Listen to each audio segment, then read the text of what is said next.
दोबारा सुनिए शुरू से। ठीक है। Welcome dear students. Today I am going to teach you determiners. You know that our schools are going to open in the very beginning of August, probably on August 2nd. So we should learn some concepts. In the class I will teach you again these things, but उससे पहले उसका concept तो कम से कम आपके दिमाग में clear होने चाहिए कि ये डिटरमिनर्स हैं क्या। जैसे पार्ट्स ऑफ स्पीच बताए थे, अब आपके दिमाग में आ गए हाँ ये 8 पार्ट्स ऑफ स्पीच हैं।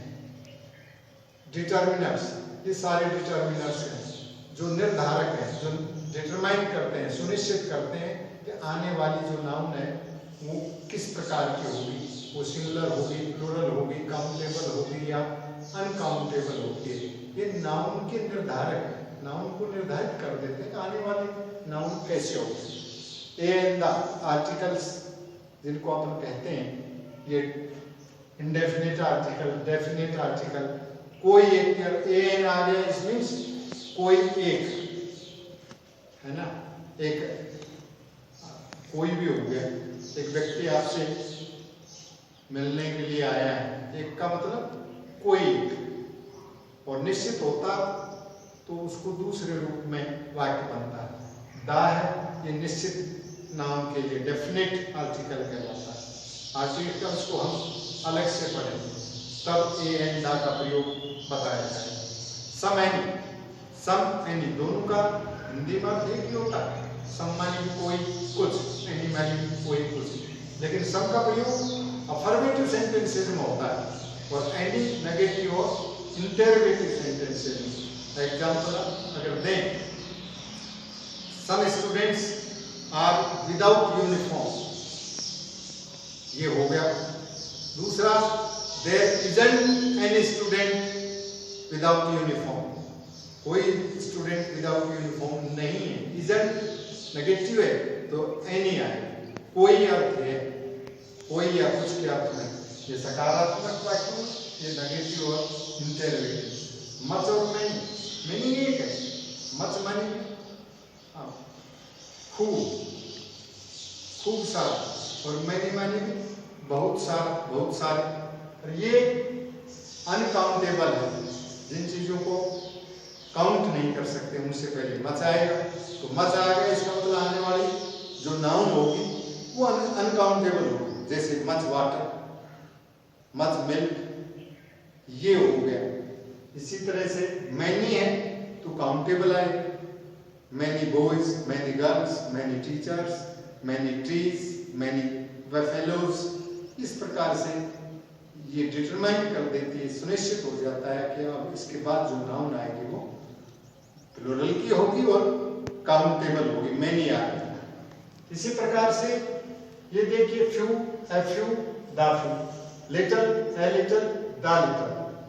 अगर फ्यू है ये संख्या वालों के लिए है, लिटिल है वो मात्रा के लिए है। फिर इनमें भी क्या अंतर है, 3 क्यों है? फ्यू ना के बराबर।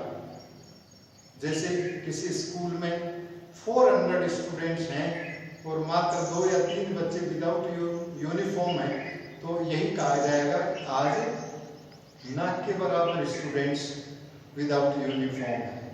अगर इंग्लिश में इसी बात को टीचर बोलता है तो कहेगा few students are without uniform today.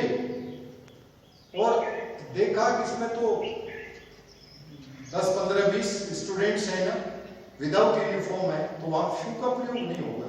इसका मतलब थोड़े से विद्यार्थी विदाउट यूनिफॉर्म है। Few students has come without uniform, कुछ थोड़े से विद्यार्थी विदाउट यूनिफॉर्म आए। 400 बच्चों में 2 या 3 आ जाना ना के बराबर, तो वहां फ्यू आएगा। और 10-20 हैं तो थोड़े student are without, few students are without uniform, या few student has come without uniform. The few जो थोड़े से थे उनको भी वापस भेज दिया गया है, या कल से वापस भेज दिया जाएगा। तो द फ्यू वो निश्चित दा का प्रयोग ये बताता है निश्चित, किसी निश्चित की बात हो रही है। लिटल वो ये ना के बराबर थोड़ा सा, ये संख्या के लिए है, ये मात्रा के लिए little a little the little ये मात्रा, और few a few the few ये संख्या, ये संख्या वाले वो मात्रा वाले। अर्थ एक ही है, तो ना के बराबर थोड़े से, जो थोड़े से, ना के बराबर थोड़ा, थोड़ा सा और जो थोड़ा सा। जैसे जो थोड़ा सा तात्पर्य था कि जग में जो थोड़ा सा पानी था या जो थोड़ा सा दूध था वो भी फट गया। तो एक निश्चित दूध फट गया, थोड़ा सा दूध, कौन सा? इन द जग, जग वाला एक निश्चित दूध की बात हो रही है, वो फट गया है। हो सकता है दूध और भी होगा, बाल्टी में होगा, कहीं और होगा, पर जग में जो थोड़ा सा दूध था वो फट गया है।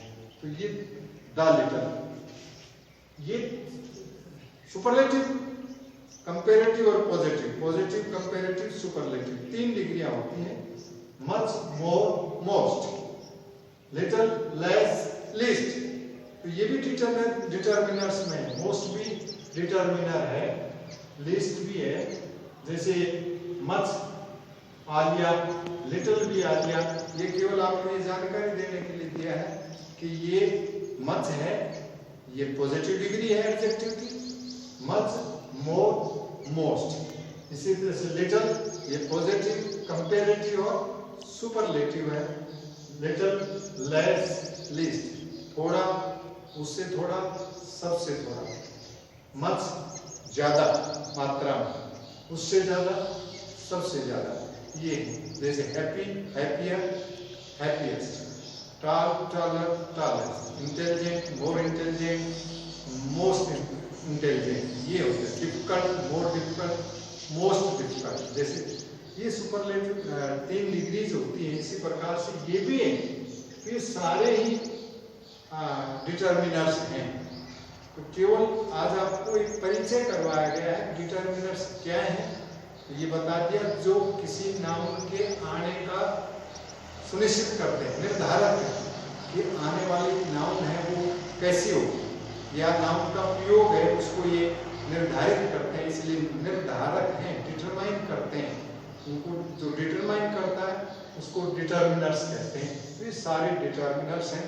कहीं कहीं आपके कक्षा चाहे वो 5 हो या मिडिल क्लासेज हो, 6, 7, 8 हो, या सेकेंडरी क्लासेज हो या बड़ी क्लासेज हो, कहीं कहीं ये सभी क्लासेज में ऐसे राइटिंग सब जगह है। एप्लीकेशन, लेटर, स्टोरी, पैराग्राफ, ऐसे, उनमें कहीं कहीं आपको लिखना पड़ता है। तो ये डिटर्मिनर्स काम में, जैसे आर्टिकल्स, प्रीपोजिशंस हैं, सब जगह काम में आते हैं, टेंसेस सब जगह काम में आते हैं। तो ये भी हैं जो एरर्स, इंग्लिश में जो कॉमन एरर्स हैं,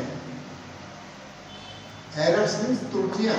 प्राय स्टूडेंट्स जो एरर्स करते हैं, गलतियां करते हैं, त्रुटियां करते हैं, उनमें डिटर्मिनर्स की त्रुटियां भी खूब हुआ करती हैं। तो इन बातों को दिखने में सिंपल लग सकती हैं, लेकिन काफी सावधानी बरतनी पड़ती है कि कौन सा डिटर्मिनर आएगा। तो आज ये केवल हमने डिटर्मिनर्स का परिचय दिया है।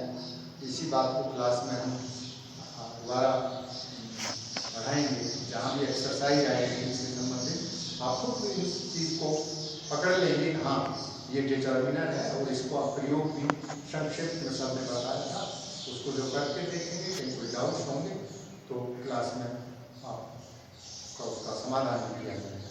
थैंक्स।